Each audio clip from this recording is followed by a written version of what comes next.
Hey, this is John Johnson, and I just finished the Malcolm Gladwell book, Talking to Strangers. Uh, I got to be honest, when I first started this book, um, or before I even started the book, I did not want to start the book. I'd already read maybe three or four other Malcolm Gladwell books, and I was just not that interested in beginning this book. But I do have to say that this ended up being a very good book.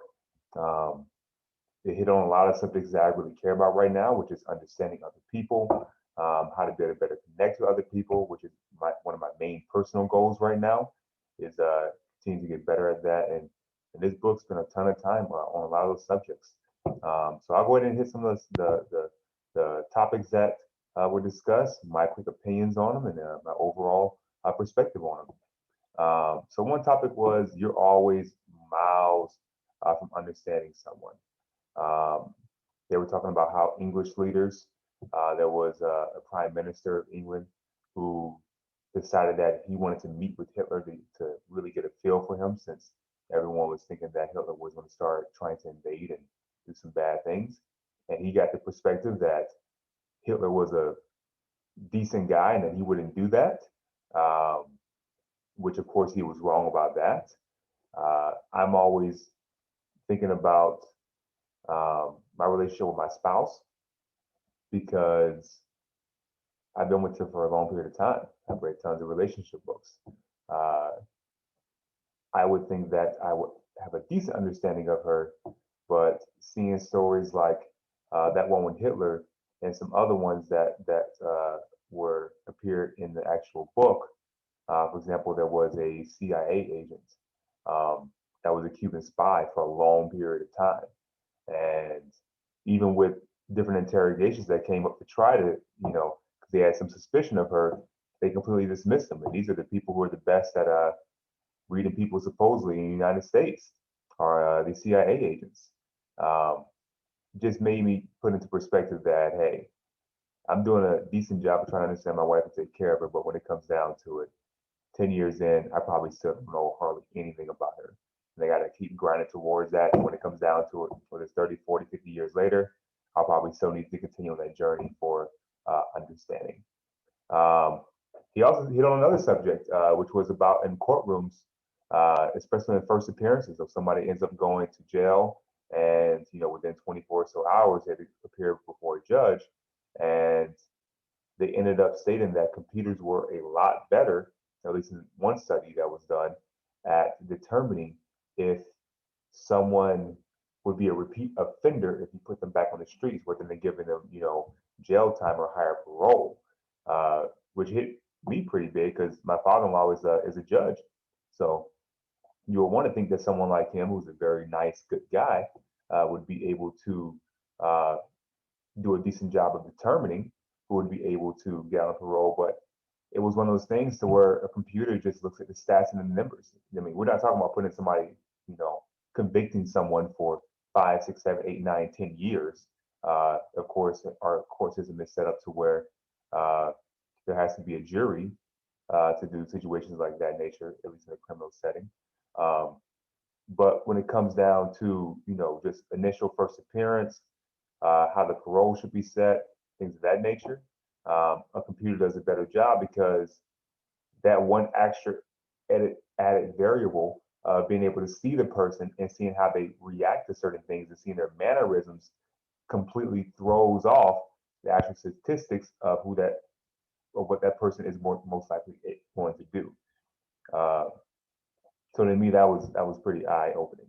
Uh, but yeah, facial expressions are cultural. That was another one. There were some studies where they in the book, um, there were some people that went to different cultures and showed them different expressions. So certain things that Americans would see as, smiling or happy or sad or etc., they would show to some of these cultures that aren't as influenced by media and things of that nature. And what they saw as happy, sad, etc., were completely different than what we saw. So you would think that kids were able to, uh, kids in these cultures. Adults in these cultures, everyone saw those different expressions as different than what we would normally see over here. So even the most basic thing that we would think uh, as in just expressions, even that can be misinterpreted, and that has to be understood from culture to culture and over a period of time. Um, there was just a lot in this book, and it's not like the stuff was just crazy groundbreaking. It was just very. It was good for someone like me who was trying to understand people, um, to just feel humbled that there's a lot more work for me to be able to do, even if it's just understanding on the basics. My wife better. I mean, I want to understand my kids better. I want to understand my in-laws, friends, and even further out better as well to better take care of people. But in general, just being able to understand um, just the basics of people you're going to see on a daily basis. Uh, it's tough to really understand those people. One last concept that was mentioned in the book was the concept of coupling, which is uh, crimes and other things of that nature.